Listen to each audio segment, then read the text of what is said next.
Here we have our single arm farmer carry movement assessment, okay? This is gonna be a little bit more advanced than the gait assessment that you just did. We're now looking at how well your body and your core can control your spine in space while moving, okay? So this is gonna be partly how well you can move while bracing, and partly how long can you brace well, which is gonna be really important and impactful for how well you can move through all of the other movements that I'm gonna program for you, all right? So you're gonna get a kettlebell. You don't need anything too heavy. You can also use a dumbbell here if you need, if you don't have access to a kettlebell, but you wanna get something that's around 1/4 to 1/3 of your own body weight, so that's challenging enough so that we can see your core working, okay? You're gonna pick that weight up.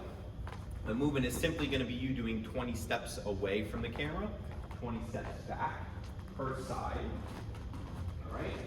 Towards or away, and back towards the camera. On each side, switch, same thing on the other side. We wanna make sure that we're looking out for a few movement compensations, all right? The first one being leaning into the weight and not controlling this upright posture. We wanna make sure as you're walking, you're not walking without having an emphasis on engaging the core. You're also gonna wanna make sure you don't lean too much away from the weight to compensate. We wanna make sure that we're staying as upright and in line as possible, chest up, shoulders squeezing back, with a really strong brace in our core, our glute squeeze, so that we can stabilize this entire line, even though the squeeze is actively pulling us towards one side, right? We wanna see the ability for you to control that dynamic posture in space without losing balance, without having to move too quickly. So again, kettlebell or dumbbell, 1/4 to 1/3 of your own body weight.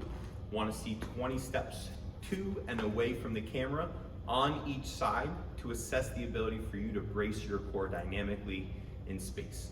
All right? Any questions you have, you can comment right below here on the video. Otherwise, let's see that single arm carry movement.